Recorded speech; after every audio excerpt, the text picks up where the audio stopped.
नमस्कार,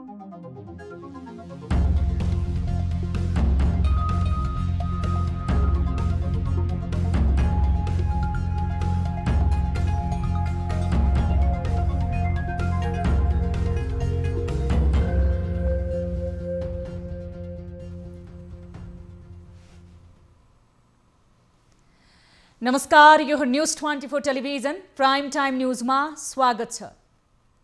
सत्तारूढ नेकपा दुई धारमा बाँडिएको छ। दुई अध्यक्ष, दुई गुट, अहिले नेकपाको प्रष्ट चित्र यो हो। अध्यक्ष केपी शर्मा ओली आफू निकटसँग निरन्तर संवादमा छन्। उता खुमलटारमा अर्का अध्यक्ष पुष्पकमल दाहाल पनि कम छैनन्, आफू निकटसँग सघन छलफलमा छन्। यी दुई अध्यक्षबीचको टकरावले पुरै नेकपालाई विभाजित बनाएको छ। पार्टी एउटै हो, तर छलफलहरू भिन्न भिन्न छन्।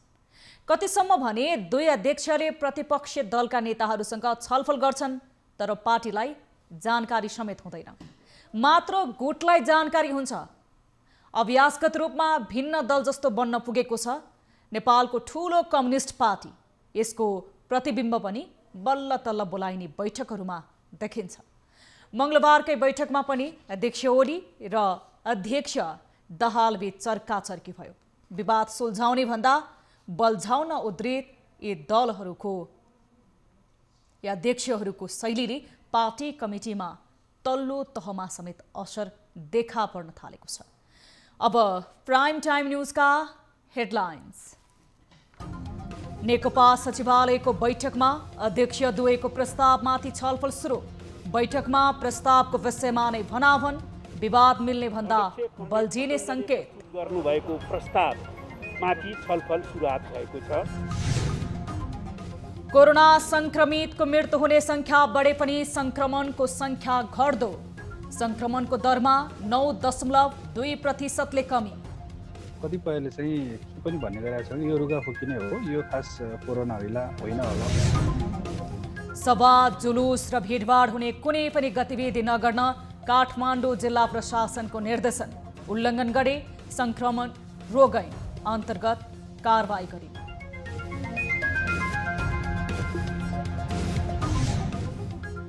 कोरोना संक्रमणको बीमा गरेका अधिकांशले रकम पाएनन्। बीमा कम्पनीहरूको नियतमा प्रश्न। नियामक निकाय बीमा समिति भन्छ प्रक्रिया पुगेकालाई दिनुपर्छ।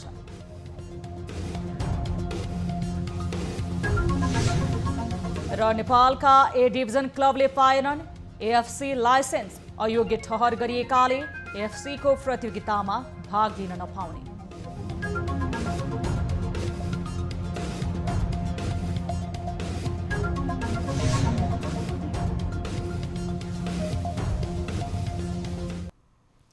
हामी निरन्तर न्यूजमा छौं। सत्तारूढ नेपाल कम्युनिस्ट पार्टी नेकपाको सचिवालय बैठकले नेताहरूबीच छलफल, अन्तर्क्रिया, संवादलाई जारी राख्नुपर्ने निष्कर्ष निकालेको छ।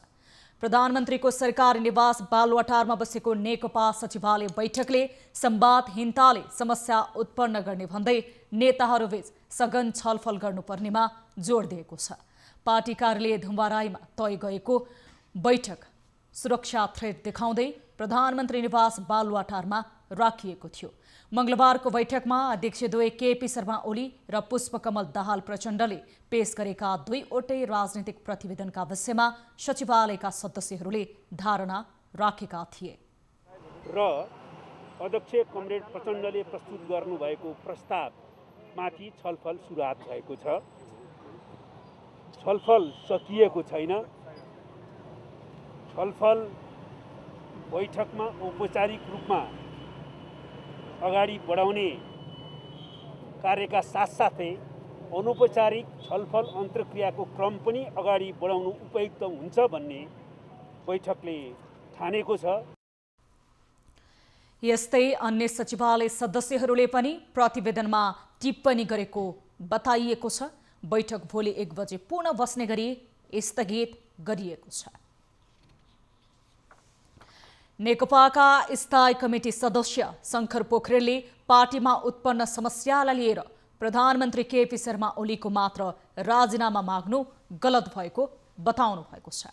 मंगलबार सामाजिक सञ्जाल मार्फत लुम्बिनी प्रदेशका मुख्यमन्त्री पोखरेलले नेकपामा पछिल्लो समय देखिएको विवाद समाधानका लागि प्रधानमन्त्री ओलीलाई एकपक्षीय रूपमा मात्र बाधक देख्नु गलत भएको बताउनु भएको हो। उहाँले पार्टीमा देखिएको तिक्तताको मुख्य कारक प्रधानमन्त्री ओलीलाई मात्रै ठान्नु एकता विरोधी मानसिकता भएको समेत तर्क गर्नुभयो। गत कार्तिक 28 गते अर्का अध्यक्ष पुष्पकमल दाहालले सचिवालय बैठकमा पेश गरेको प्रस्ताव नै गलत भएको बताउँदै आउनु भएको छ। नेपालमा कोरोना भाइरसबाट मृत्यु हुनेको संख्या 1529 पुगेको छ। पछिल्लो 24 घण्टामा थप 21 जनाले ज्यान गुमाएसँगै संख्या 1529 पुगेको हो। स्वास्थ्य मन्त्रालयको विवरण अनुसार हालसम्म सबैभन्दा धेरै 774 जनाको मृत्यु बागमती प्रदेशमा भएको छ भने सबैभन्दा कम कर्णाली प्रदेशमा 23 जनाको भएको छ। यी बाहेक प्रदेश नम्बर 1 मा 192 जना, प्रदेश नम्बर 2 मा 196 जना, गण्डकी प्रदेशमा 103 जना, लुम्बिनी प्रदेशमा 202 जना र सुदूरपश्चिम प्रदेशमा 39 जनाले ज्यान गुमाएका छन्। यस्तै देशभर कोरोनाबाट कुल 2,34,756 जना संक्रमित भएका छन्। पछिल्लो 24 घण्टामा 8,583 जनामा गरिएको पीसीआर परीक्षणमा 1,304 संक्रमित थपिएसँगै संख्या 2,33,756 पुगेको हो। यस्तै देशभर सक्रिय संक्रमित हुनेको संख्या 16,623 पुगेको छ। यता काठमाडौँ उपत्यकामा मात्रै पछिल्लो 24 घण्टामा थप 530 संक्रमित फेला परेका छन्। यो सँगै काठमाडौँ उपत्यकामा संक्रमितको कुल संख्या 1,11,337 पुगेको छ। हालसम्म काठमाडौँमा 88,302 जना, ललितपुरमा 13,359 जना, भक्तपुरमा 9,676 जना संक्रमित पुगेका छन्। यीमध्ये 1,02,92 संक्रमित निको भइसकेका छन् भने 8,771 जना संक्रमित सक्रिय रहेका छन्। उता प्रदेश अनुसार सबैभन्दा धेरै बागमती प्रदेशमा 649 जना, सबैभन्दा कम प्रदेश नम्बर 2 मा 45 जना, त्यसबाहेक 24 घण्टामा प्रदेश 1 मा 209 जना, गण्डकी प्रदेशमा 160 जना, लुम्बिनी प्रदेशमा 149 जना, सुदूरपश्चिम प्रदेशमा 92 जना संक्रमित थपिएका छन्। यस्तै 24 घण्टामा 2073 संक्रमित निको भएसँगै हालसम्म 2,16,594 संक्रमित निको भएर घर फर्किएका छन्। यसैगरी क्वारेन्टिनमा रहनेको संख्या 616 छ। यस्तै संस्थागत होम आइसोलेसनमा 17,423 जना संक्रमित छन्। हालसम्म देशभर कुल 17,46,323 जनाको पीसीआर परीक्षण भएको छ।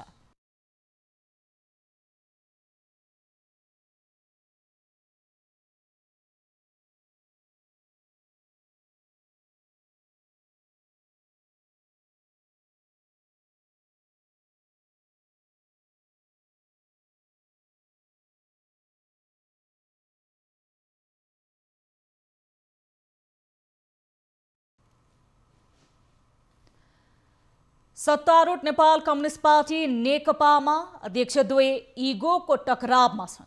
एकअर्का विरुद्ध प्रतिवेदन बनाएका अध्यक्ष केपी शर्मा ओली र पुष्पकमल दाहाल आफ्नै अडानमा छन्।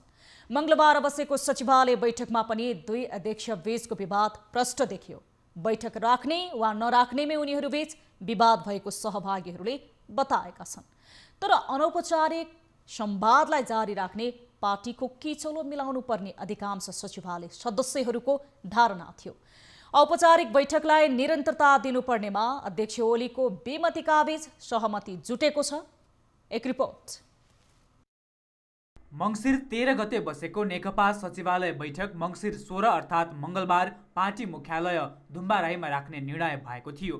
तर पार्टीका बहुमत सदस्यहरू आफ्नो विपक्षमा उभिएपछि प्रधानमन्त्री समेत रहेका अध्यक्ष केपी शर्मा ओली बैठक राख्ने पक्षमा थिएनन्। बैठक बस्ने नै भए धुम्बाराईमा सुरक्षा थ्रेट रहेको भन्दै प्रधानमन्त्रीको सरकारी निवास बालुवाटारमै हुनुपर्ने अडान लिए। उनी मंगलबारको बैठक पनि टार्ने मनस्थितिमा रहेको अर्का अध्यक्ष दाहाल पक्षले बताएको छ। दाहाल पक्षको दबावपछि मात्र मंगलबार सचिवालय बैठक बस्न सकेको उनीहरूको भनाइ छ। तर प्रधानमन्त्री ओली पक्षले भने विवाद मिलाउन अनौपचारिक बैठकहरूलाई प्राथमिकतामा राखेको र औपचारिक बैठक नबस्ने नभनेको बताउने गरेका छन्। मङ्गलबारको बैठकमै अध्यक्षद्वय ओली र दाहाल बीच वाद विवाद भएको थियो। ओलीले सचिवालय बैठक नै नराख्न प्रस्ताव गरेपछि चर्काचर्की परेको थियो। बैठकको सुरुमै प्रधानमन्त्री समेत रहेका ओलीले अहिले बैठक राख्नुको औचित्य नभएको भन्दै बैठक नराख्न आग्रह गरेको सहभागी नेताहरूले बताएका छन्। तर अर्का अध्यक्ष दाहालले बैठकको औचित्यताका बारेमा स्पष्ट पार्दै बैठक किन नराख्ने भन्दै प्रश्न गरेका थिए। दाहालको उक्त प्रस्तावमा महासचिव विष्णु पौडेल बाहेक बाँकी सबै सदस्यले सहमति जनाएका थिए। त्यसपछि मात्रै बैठक औपचारिक रूपमा सुरु भएको बताइएको छ। बैठकको सुरुमै ओलीले दाहालको प्रस्ताव फिर्ता हुनुपर्ने शर्त राखेका थिए। तर बहुमत सचिवालय सदस्यले प्रस्ताव फिर्ता नभई पार्टी कमिटीमा घनीभूत छलफल गर्नुपर्ने अडान राखेपछि औपचारिक तथा अनौपचारिक छलफलहरू प्राथमिकतामा परेको बताइएको छ। तिक्तताका बीच अनौपचारिक छलफल होला। मङ्सिर 13 गते अध्यक्ष दाहालको प्रस्तावमा जवाफी प्रस्ताव पेश गरेका अध्यक्ष ओली बहुमत सदस्यसँग रुष्ट छन्। त्यस प्रस्तावपछि बालुवाटार र खुमलटार बीच दूरी बढेको छ। अझ कार्तिक 28 गतेदेखि नै अध्यक्ष द्वयबीच अनौपचारिक संवाद हुन सकेको छैन। अहिलेसम्म ओली र दाहालका आफ्नै समूहमा मात्र छलफल हुँदै आएको छ। दुई अध्यक्ष बीच संवादहीनताको अवस्था छ। यस्तो परिस्थितिमा तत्काल अनौपचारिक संवाद हुने छाँटकाट नै छैन। गुटभन्दा बाहेक अनौपचारिक संवाद होला भन्न नसकिने कतिपय नेताहरूले बताउने गरेका छन्। तर पनि दुवै पक्षका दोस्रो तहका नेताहरू विवाद मिलाउन प्रयासरत रहेको बताउँदै आएका छन्। दाहाल नेपाल समूहको तयारी। दुवै अध्यक्षका प्रस्तावहरू सचिवालय हुँदै स्थायी कमिटी र केन्द्रीय कमिटीसम्म छलफलमा लैजाने दाहाल नेपाल समूहको तयारी छ। वार्की पारको मनस्थितिमा रहेका दाहाल नेपाल समूहले प्रस्ताव फिर्ता लिने त कुरै सुन्न चाहेका छैनन्। पार्टी निर्णयबाटै अघि बढ्ने र ओलीलाई धक्का दिने तयारीमा यो समूह रहेको छ। ओली समूहको तयारी। सकेसम्म दाहाल नेपाल समूहको प्रस्ताव फिर्ता गराउने तयारीमा ओली समूह लागेको छ। त्यसैले पनि अनौपचारिक संवादलाई बढी जोड दिएको नेताहरू बताउँछन्। सबै कमिटीमा अल्पमतमा रहेका अध्यक्ष ओली थप समस्यामा पर्ने निष्कर्षमा छन्। उनले सचिवालयबाटै प्रस्ताव फिर्ता गराएर भदौ 26 को स्थायी कमिटीले गरेका निर्णय अक्षरशः कार्यान्वयन गर्न तयार रहेको पासा फालेका छन्। दाहाल नेपाल समूहले पनि आत्मआलोचना गर्ने र आफूले पनि आत्मआलोचना गर्दै पार्टीलाई एकतामा बाँध्नुपर्ने ओली समूहको तर्क छ। नेकपा विवादको श्रृङ्खला केन्द्रीय कमिटीसम्म पुग्ने र यसले जुनसुकै परिणाममा पार्टीलाई क्षति पुर्याउन सक्ने कतिपय नेताहरूको आकलन छ। धेरै अनुमानहरूलाई गलत साबित गर्दै पछिल्लो तथ्याङ्कले नेपालमा कोरोना संक्रमण दर घटेको देखाएको छ। परीक्षण संख्याकै आधारमा हेर्दा पनि 9% संक्रमण दर घटेको देखिएको छ। महान चाडबाड दशैं, तिहार र छठपछि निकै ठूलो संख्यामा नेपालमा कोरोना संक्रमणको दर कहाली लाग्दो रूपमा बढ्ने प्रक्षेपण विभिन्न निकायबाट गरिएको थियो। एक रिपोर्ट। गत कार्तिक 15 गते 9279 पीसीआर भएकोमा 2508 पोजिटिभ देखिएको छ। त्यसको ठीक एक महिनापछि मङ्सिर 15 गते 9911 पीसीआर परीक्षण भएकोमा 1474 पीसीआर पोजिटिभ देखिएको छ।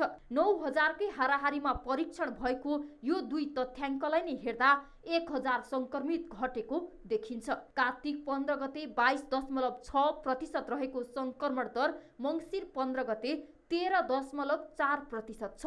एक महिनामा 9.2%ले कोरोना संक्रमण दर घटेको देखिएको छ। के नेपालमा कोरोना संक्रमण घट्दै गएको हो त? जाडो महिना लाग्दै गर्दा फेरि अर्को अलिकति रुगाखोकी जस्तो लक्षण पनि वात्तै बढेको देखिन्छ र कतिपयले चाहिँ के पनि भन्ने गरेका छन् यो रुगाखोकी नै हो, यो खास कोरोना होइन होला भन्ने कुराहरू गरेका छ। टेस्ट गर्ने ठाउँसम्म आइपुग्नलाई अलिक इच्छा नगरेको कि भन्ने कुरा देखिन्छ भने देखेपछि चाहिँ अरू 14 दिन बस्नुपर्ने, हामी गरी खानुपर्ने गर्न हिचकिचाएको जस्तो पनि देखिन्छ। अब त्यहाँनिर चाहिँ हामीले जुन तरिकाले बुझाउनु पर्ने हो उहाँहरूलाई त्यो बुझाउन अलिकति नसकेको कि जस्तो लाग्दछ। यसरी चाहिँ यी कारणहरूले गर्दाखेरि चाहिँ यो संक्रमणको संख्या घटेको देखिन्छ। संक्रमण दर घट्दैमा कोरोना संक्रमण नै सकिएको भनेर भन्न नसकिने केही विज्ञहरू बताउँछन्। जोखिममा रहेका लक्षण देखिएका भन्दा जोखिम रहित समूहको परीक्षण बढेकाले पीसीआर पोजिटिभ हुने संख्या कम देखिएको हुन सक्ने उनीहरूको तर्क छ। नेपालबाट विदेश जान पीसीआर अनिवार्य गरिएको छ। विदेश जानकै लागि जोखिम रहित मानिसहरूले पीसीआर गर्ने हुँदा संक्रमण दर घटेको हुन सक्ने केही विज्ञ बताउँछन्। कोही लक्षण देखिएको हप्ता दिनपछि मात्र पीसीआर गर्ने हुँदा पनि संक्रमण कम देखिएको हुन सक्ने चिकित्सक बताउँछन्। सरकारको केन्द्रीय प्रयोगशाला राष्ट्रिय जनस्वास्थ्य प्रयोगशाला टेकुमा पीसीआर परीक्षण स्वात्तै घटेको छ। दैनिक 3000 जनासम्मको पीसीआर हुने प्रयोगशालामा एक हप्तादेखि 200 को हाराहारीमा परीक्षण भइरहेको छ। तर समुदाय स्तरमै गरिएको अनुसन्धानले पनि संक्रमण घटेको भने देखाएको छ। एपिडियोमियोलोजी तथा रोग नियन्त्रण महाशाखाले काठमाडौँको बढी संक्रमित देखिएको स्थानमा गरेको एन्टिजेन टेस्टले पनि संक्रमण घटेको देखाएको छ। सोमबार 720 जनाको एन्टिजेन परीक्षण गर्दा 43 जना पोजिटिभ भेटिएका छन्। क्यामेरामा कान्छा डङ्गोलका साथ टिभी जर्नलिस्ट रिया भण्डारी, काठमाडौँ। हामीसँग न्युजहरू अझै बाँकी छन्। अहिले लाइभ ब्रेक।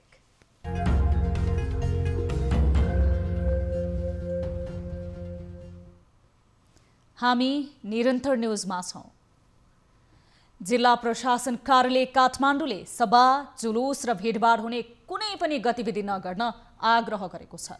कोरोना महामारी अझ बढ्दै गएकाले तत्कालका लागि भिडभाड हुने कुनै पनि काम नगर्न सिडिओ कार्यालयले मंगलबार विज्ञप्ति निकालेर निर्देशन दिएको छ।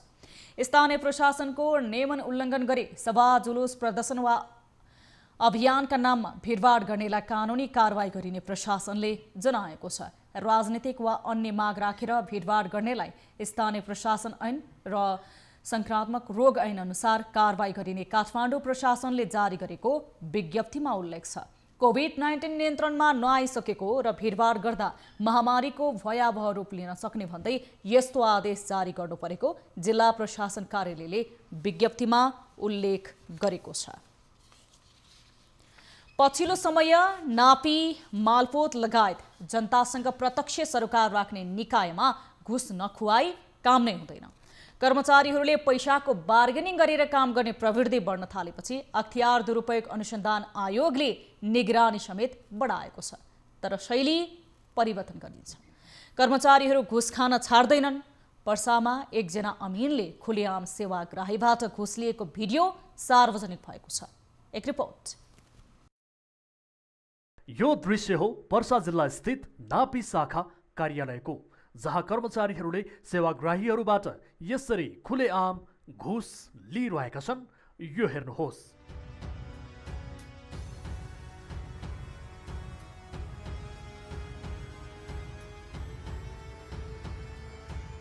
यो दृश्य कार्यालयमा सेवाग्राही बनेर पुगेका हाम्रा दर्शकले कैद गरेर हामीलाई पठाएका हुन्। दृश्यमा नापी शाखामा रहेका अमिन अरुण कुमार चौधरीले छिपहरमाही गाउँपालिकाका सेवाग्राही श्याम यादवसँग जमिन बढी नापिदिन्छु भन्दै यसरी घुस लिन्छन्।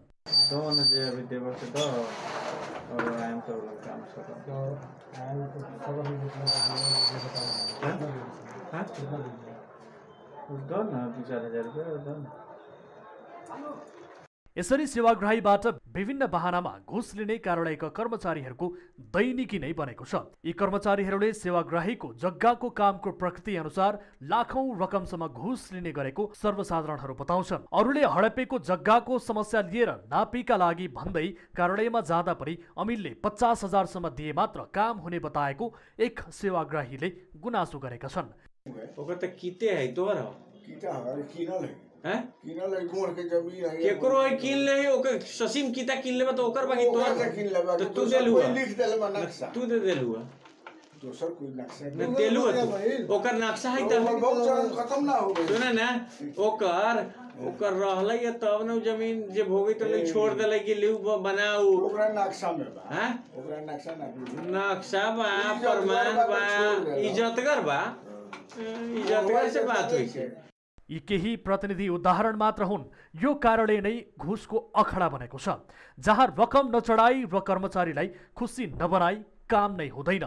सम्बन्धित निकायले पनि यो कार्यालयको बेथितिमा ध्यान पुर्याएको छैन। कर्मचारीको यस्तो लेनदेनको क्रियाकलापबाट सेवाग्राही भने आजित बनिसके। सम्बन्धित निकायले चासो नदिँदा कर्मचारीले खुलेआम घुस खान छुट पाइरहेका छन्। तर खबरदार, यस्ता कर्मचारीहरूलाई नङ्ग्याउन अब भने हाम्रा दर्शकहरू पनि सचेत भइसकेका छन्।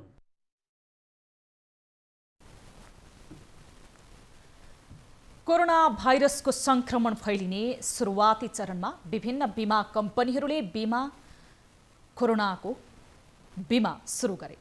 उत्साहित बनेका उनीहरूले 600 रुपैयाँमा 1 लाख रुपैयाँसम्मको बीमा गर्ने घोषणा मात्र गरेनन्, आम नागरिकलाई आकर्षित पनि गरे।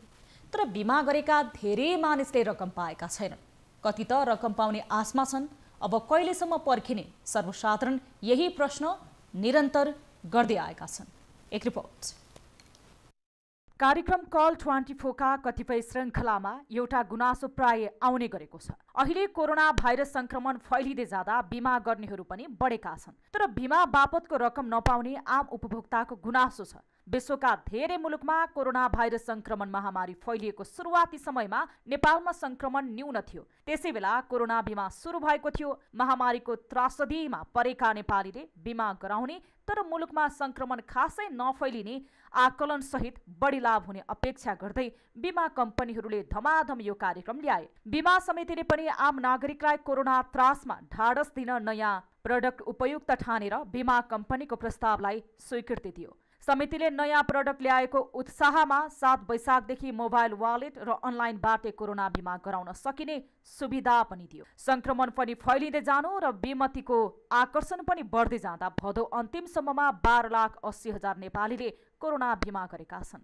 बीमितको संख्या ह्वात्तै बढेपछि बीमा कम्पनीहरूले 1 महिनामै यसको दायित्व सरकारलाई पनि बेहोर्न लगाए। भदौ 29 गते बीमा गरेका बीमितले संक्रमण भएपछि तत्कालै पूरै रकम पाइने व्यवस्था थियो। त्यसपछि बीमा गरेका बीमितले 25,000 मात्रै पाउने र बाँकी रकम अस्पतालमा उपचार गरेको बिलका आधारमा उपलब्ध गराउने गरी कम्पनीहरूले कोरोना बीमाको मापदण्ड नै परिवर्तन गराए। 1400 सम्मको तथ्याङ्क अनुसार 13,92,782 ले मात्रै कोरोना बीमा गराएका छन्। बीमाको भुक्तानीमा कमी। बीमा कम्पनीहरूले सुरुमा उत्साह देखाउँदै ल्याएको कोरोना बीमाको दाबी भुक्तानी भने जटिल बनाएका छन्। यो बीमा बापत 20वटै बीमा कम्पनीबाट 7 वैशाखदेखि 14 असोजसम्म बिक्री भएको 1,45,770 वटा कोरोना बीमा लेख जारी भएको छ। सामूहिक र व्यक्तिगत गरी उक्त बीमा लेखबाट 13,92,000 नेपालीले कोरोना बीमा गराएका थिए। बीमितबाट बीमा कम्पनीहरूले 79 करोड 61 लाख रुपैयाँ सङ्कलन गरेका छन्। कोरोना बीमा गराएका मध्ये 5,316 जनाले बीमा दाबी गरेका छन्। तर अहिलेसम्म विभिन्न बीमा कम्पनीबाट मागेको यस्तो दाबीमा भने जम्मा 827 जनाले मात्रै 7 करोड 66 लाख भुक्तानी पाएका छन्। बीमा समितिको तथ्याङ्क अनुसार दाबी भुक्तानी माग गर्ने 5,000बाट करिब 51 करोड 88 लाख माग भएको छ।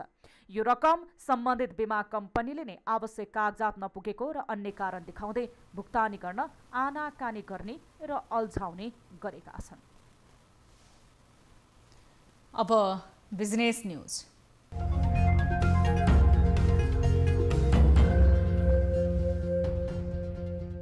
नेपाल उद्योग वाणिज्य महासंघका नवनिर्वाचित अध्यक्ष शेखर गोल्छाले नेपालको अर्थतन्त्र रेमिट्यान्समा मात्र निर्भर हुने अवस्थाबाट स्वदेशी उद्योग धन्दाको विकास गरेर आर्थिक विकास गर्नेतर्फ महासंघले प्राथमिकता दिने बताएका छन्। मंगलबार नेपाल निर्यात व्यवसायी महासंघले आयोजना गरेको महासंघका निर्वाचित पदाधिकारी तथा वस्तुगत तर्फको सदस्यहरूलाई सम्मानमा आयोजित कार्यक्रममा अध्यक्ष गोल्छाले स्वदेशी उद्योग धन्दाको विकासबाट निर्यातबाट अर्थतन्त्र माथि उठाउने बताएका छन्। अध्यक्ष गोल्छाले महासंघभित्र कुनै पनि पक्ष र विपक्ष नभएको स्पष्ट गर्दै निर्वाचन लोकतान्त्रिक प्रक्रिया भएको हुँदा निर्वाचनपछि सबै एकै ठाउँमा आएको बताएका छन्। गोल्छाले महासंघले अर्थतन्त्रको भिजन सार्वजनिक गरेर अघि बढ्ने बताए।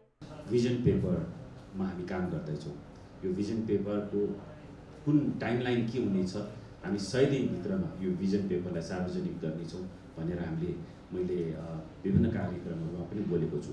यसको पहिलो ड्राफ्ट या एक्जिक्युटिभ ड्राफ्ट जुन हुन्छ मैले पहिलो कार्यसमिति मिटिङमै सबै साथीहरूसँग सेयर पनि गरेको छु र त्यसमा चाहिँ टाइमलाइन पनि एउटा राखेको छु कि अब हामी 1 हप्तामा 1 महिनामा र त्यसपछि सम्पूर्ण यो कार्यक्रम कहिले समाप्त हुने। त्यसैगरी निर्यात व्यवसायीहरूले कोभिडको मारमा परेका उद्योग व्यवसायीहरूलाई सरकार र बैंक तथा वित्तीय सङ्घ संस्थाहरूबाट राहतको प्याकेज माग गरेका छन्।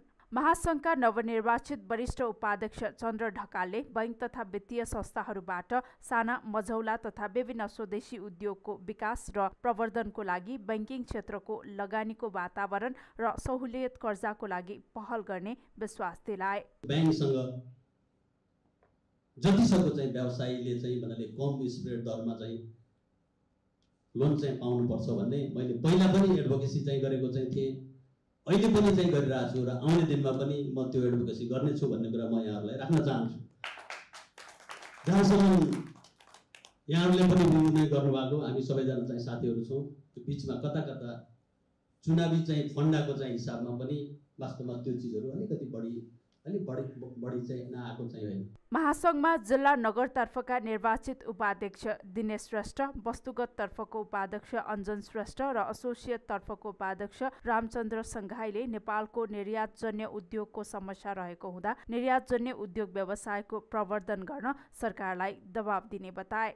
त्यसैगरी नेपाल निर्यात व्यवसायी महासङ्घका अध्यक्ष रामबहादुर गुरुङले निर्यातजन्य उद्योग र उत्पादनको अवस्था कमजोर रहेको हुँदा महासङ्घको नेतृत्वलाई निर्यात उद्योगको प्रवर्धन गर्न आग्रह गरे। निर्यातको बारेमा सरकारले नीतिगत कुरा पोलिसी आएको छैन, एउटा पनि आएको छैन नेपालमा। त्यो कारणले अब निर्यात व्यवसाय महासङ्घ के गर्छ भने सरकारसँग नीतिगत पोलिसीमा लबिङ गर्छ, कुरा गर्छ, डिस्कस गर्छ, छलफल गरेर हामी निचोडमा ल्याउँछौँ। निर्यात क्षेत्रका उद्यमी व्यवसायीहरूले नेपालको अर्थतन्त्र आयातमुखी बनेको भन्दै चिन्ता व्यक्त गरेका छन्।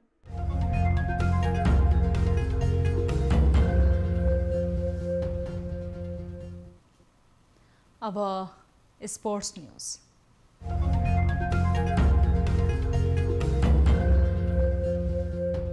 नेपालका ए डिभिजन फुटबल क्लब एसियाली फुटबल महासङ्घ एएफसीका प्रतियोगिता खेल्न अयोग्य भएका छन्। एएफसी क्लब प्रतियोगिताका लागि न्यूनतम मापदण्ड समेत पूरा गर्न नसकेका कारण नेपाली क्लबले एसियाली फुटबल महासङ्घको आधिकारिक प्रतियोगिता खेल्न नपाउने भएका हुन्। नेपालका शीर्ष डिभिजनका 13 क्लबले लाइसेन्सका लागि आवेदन दिएका थिए, तर एएफसीले उक्त आवेदन अस्वीकार गरेको छ। सन् 2021 का लागि नेपालका 13 ए डिभिजन क्लबले क्लब लाइसेन्सका लागि आवेदन दिएकोमा कुनै पनि क्लबले मापदण्ड पूरा गर्न नसकेपछि एएफसीले आवेदन अस्वीकार गरेको अखिल नेपाल फुटबल सङ्घ एन्फाले जनाएको छ। गत सिजन बी डिभिजन लिगमा घटुवा भएको सरस्वती युथ क्लब भने क्लब लाइसेन्स आवेदन प्रक्रियामा थिए। क्लब लाइसेन्सका लागि क्लबको आफ्नै खेल मैदान, युवा टोली, एकाडेमी, खेलाडी बसोबासको व्यवस्था, प्रशिक्षण गर्ने स्थान, खेलाडी, प्रशिक्षक र पदाधिकारी हुनुपर्ने लगायतका मापदण्डको व्यवस्था गरिएको छ। अखिल नेपाल फुटबल सङ्घ एन्फाले गर्दै आएको शहीद स्मारक ए डिभिजन लिग यो वर्ष नहुने भएको छ। एन्फाले कोरोना भाइरसका कारण अस्तव्यस्त बनेको घरेलु फुटबल प्रतियोगितालाई व्यवस्थित गर्न योजना बनाए पनि यो वर्ष ए डिभिजन लिग गर्न नसक्ने बताएको छ। चैत 11 गतेबाट कोरोनाका कारण लकडाउन हुँदा बी डिभिजन लिग 20 मा नै रोकिएको थियो भने सी डिभिजन लिगको छनौट चरण पनि बिथोलिएको थियो। अब एन्फाले यी प्रतियोगिताहरू सुरु गर्ने भए पनि शीर्ष डिभिजनका लिग गर्नका लागि उपयुक्त समय नभएको बताएको छ। एन्फाले राष्ट्रिय टिमलाई प्रशिक्षणमा फर्काएर 2वटा मैत्रीपूर्ण खेल बङ्गलादेशसँग खेलेको छ, तर घरेलु प्रतियोगिताका लागि अझै उपयुक्त योजना बन्न सकेको छैन।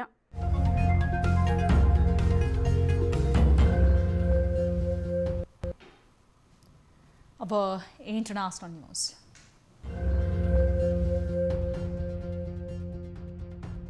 इजरायल र निर्वासित विपक्षी समूहले रिमोट नियन्त्रित बन्दुकबाट गोली प्रहार गरेर परमाणु वैज्ञानिक मोहसिन फखरीजाहदको हत्या गरेको इरानले जनाएको छ। इरानका परमाणु वैज्ञानिक मोहसिनको गत शुक्रबार राजधानी तेहरान नजिकैको अब्साड शहरमा गोली हानी हत्या भएको थियो। तेहरानमा मोहसिनको सोमबार अन्त्येष्टि गरिएको छ। अन्त्येष्टिको क्रममा इरानका सुरक्षा प्रमुख अली सामखानीले आक्रमणकारीहरूले इलेक्ट्रोनिक उपकरण प्रयोग गरेको दावी गरे। उनको सुरक्षाका लागि आवश्यक उपाय गरिएको थियो, तर दुश्मनहरूले बिल्कुलै नयाँ तरिका अपनाएको सामखानीले बताएका छन्। उनले हत्यामा यहुदी शासन र मोसादसँगै निर्वासित इरानी विपक्षी समूह मुजाहिदिन ए खाल्क संलग्न रहेको जनाएका छन्।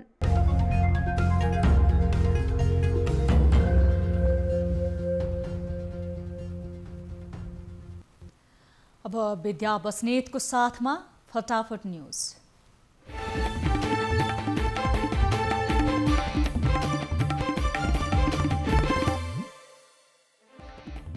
नेकपा सचिवालयको बैठकमा अध्यक्ष द्वयको प्रस्तावमाथि छलफल। अर्को बैठक भोलि अपराह्न 1 बजे बस्ने। पार्टीमा उत्पन्न विवादलाई लिएर प्रधानमन्त्रीको मात्र राजीनामा मान्नु गलत भएको मुख्यमन्त्री शङ्कर पोखरेलको तर्क। एकता विरोधी मानसिकता नराख्न आग्रह। सभा जुलुस र भिडभाड हुने कुनै पनि गतिविधि नगर्न काठमाडौँ जिल्ला प्रशासनको निर्देशन। उल्लङ्घन गरे संक्रामक रोग ऐन अन्तर्गत कारबाही गरिने। पछिल्लो 24 घण्टामा मुलुकमा 8583 जनाको परीक्षण गर्दा 1304 संक्रमित थपिए। संक्रमितको कुल संख्या 2,33,452 पुग्यो। कोरोना भाइरस संक्रमणका कारण पछिल्लो 24 घण्टामा 21 जनाको मृत्यु हुनेको कुल संख्या 1529 पुग्यो। काठमाडौँ उपत्यकामा संक्रमित र निको हुनेको संख्या उस्तै। संक्रमितको संख्या 88,302 पुग्दा निको हुनेको संख्या 81,110 पुग्यो। कोरोना संक्रमणको त्रासले लामो समयदेखि सुनसान रहेको चितवनको सौराहामा आन्तरिक पर्यटकको चहल पहल सुरु। आन्तरिक पर्यटक आउन थालेपछि होटल व्यवसायी उत्साहित। म्याग्दीमा 12वटा सडक र मोटरवेल पुलको आयोजना अलपत्र। निर्धारित समयभित्र सम्पन्न नभएका र अपेक्षाकृत भौतिक प्रगति नभएका आयोजनाको ठेक्का सम्झौता रकम रु 4 अर्ब। सिराहाको लाहानमा कर्मचारी नहुँदा मालपोत कार्यालयको कामकाज प्रभावित। कार्यालय प्रमुख समेत नहुँदा मुद्दा फाँटबाट सम्पादन हुने कार्य अवरुद्ध। धनकुटाको शहीद भूमि गाउँपालिकामा पहिरोको जोखिम। 40 घर परिवारले गरे सुरक्षित स्थानमा स्थानान्तरणको माग। खाद्य ऐन नमान्ने व्यवसाय मध्ये पहिलो नम्बरमा प्रशोधित पिउने पानी उद्योग। खाद्य ऐन उल्लङ्घन गर्ने पानी उद्योग लगायत मापदण्ड अनुसार सञ्चालन नभएका व्यवसायलाई कानुनी कारबाही गरिने। नवप्रवर्तनात्मक व्यवसाय गर्नेलाई सरकारले 2% ब्याज दरमा 50 करोड कर्जा दिने। न्यूनतम 10 लाखदेखि अधिकतम 1 करोडसम्मको कार्यका लागि 50% रकम माग गर्न सकिने। कैलालीमा बालिका बलात्कार गरेको आरोपमा 1 जना पक्राउ पर्नेमा सोही ठाउँका 19 वर्षीय जीवन शाही। नेपालगञ्ज विमानस्थललाई अन्तर्राष्ट्रिय स्तरको बनाउने योगेश भट्टराईको भनाई। स्तर उन्नतिका लागि मन्त्री परिषदबाट निर्णय गरिएको जानकारी। अनाधिकृत रूपमा ट्रेडमार्क प्रयोग गरेको भन्दै सीजी इलेक्ट्रोनिक्सद्वारा आइटेक विरुद्ध उजुरी। 7 दिनभित्र जवाफ दिन उद्योग विभागको पत्र।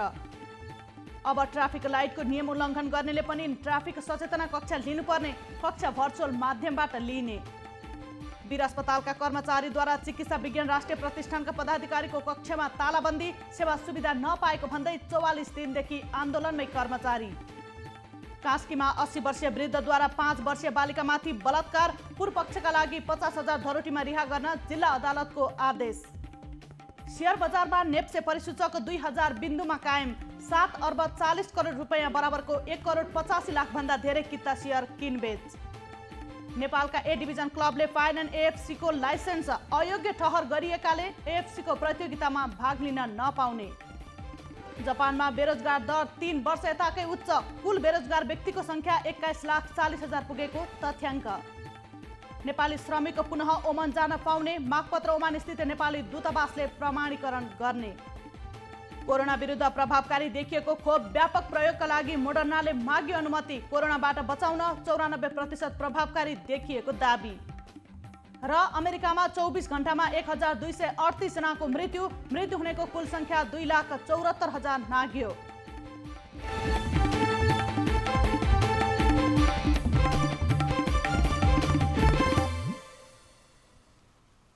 अब एउटा रोचक प्रसङ्ग। भारतको आन्ध्र प्रदेशमा एउटा अनौठो मन्दिर छ जहाँ एउटा खम्बा हावामा अडिएको छ। अनन्तपुर जिल्लास्थित लेपाक्षी मन्दिरलाई सोही कारण ह्याङ्गिङ पिलर टेम्पल पनि भनिन्छ। उक्त मन्दिरमा कुल 70वटा प्रस्तरका थाम अर्थात् खम्बा छन्। अरू 69वटा खम्बाहरू भुइँमै टेकिएका छन्, तर एउटा विचित्र खम्बाको पिच चाहिँ भुइँमा छोइएको छैन, अर्थात् त्यो खम्बा जमिनभन्दा झन्डै आधा इन्च माथि हावामै अडिएको छ। त्यो रहस्यमय खम्बालाई आकाश स्तम्भ पनि भनिन्छ। खम्बाको मुनिबाट केही चिज निकालेमा त्यसले घरमा सुख समृद्धि आउने विश्वास गरिन्छ। त्यसैले पनि त्यहाँ आउने मानिसहरूले खम्बाको मुनिको चेपमा कपडा छिराएर निकाल्दछन्। वास्तवमा त्यो पिलर पहिले जमिनमै टेकिएको थियो। एकजना बेलायती इन्जिनियरले उक्त मन्दिरका पिलरहरू कसरी जमिनमा टेकाइएका छन् भन्ने कुराको अध्ययन गर्नका लागि पिलरलाई मेसिनको सहायताले हल्लाएका थिए। त्यसपछि उक्त पिलरको फेदले भुइँ छोड्यो र हावामै झुलिरहेको छ। प्राइम टाइम न्यूज सक्नु अघि अहिलेसम्मका हेडलाइन्स पुनः एकपटक। नेकपा सचिवालयको बैठकमा अध्यक्षद्वयको प्रस्तावमाथि छलफल सुरु। बैठकमा प्रस्तावको विषयमा नै भनाभन, विवाद मिल्ने भन्दा बल्झिने संकेत। अध्यक्ष कमरेड प्रचण्डले प्रस्तुत गर्नुभएको प्रस्तावमाथि छलफल सुरुवात भएको छ। कोरोना संक्रमितहरूको मृत्यु हुने संख्या बढे पनि संक्रमणको संख्या घट्दो। संक्रमणको दरमा 9.2% कमी। कतिपयले चाहिँ के पनि भन्ने गरेका छन् यो रुगाखोकी नै हो, यो खास कोरोना होइन होला। सभा, जुलुस र भिडभाड हुने कुनै पनि गतिविधि नगर्न काठमाडौँ जिल्ला प्रशासनको निर्देशन। उल्लङ्घन गरे संक्रमण रोग ऐन अन्तर्गत कारबाही गरिने।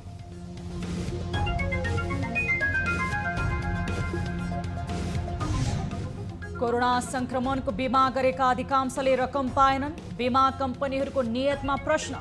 नियामक निकाय बीमा समिति भन्छ प्रक्रिया पुगेकालाई दिनुपर्छ।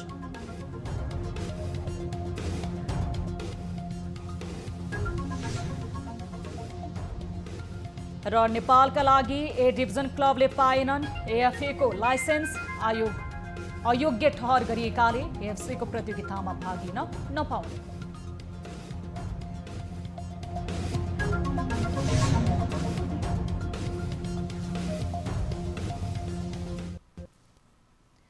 प्राइम टाइम न्यूज अहिलेलाई यति नै।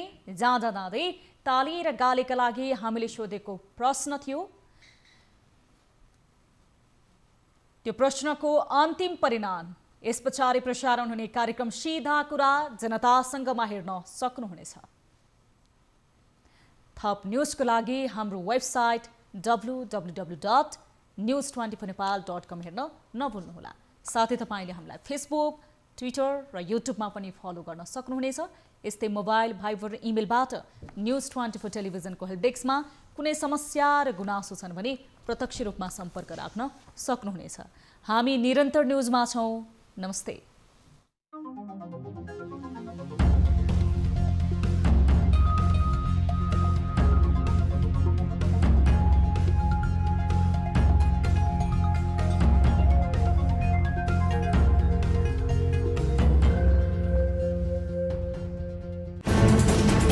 कोरोनाले सृजना गरेको संकटमा पल पलका न्यूज अपडेट र हर क्षेत्रको कभरेजका लागि न्यूज 24 नेपाल युट्युब च्यानललाई सब्स्क्राइब गर्नुहोला।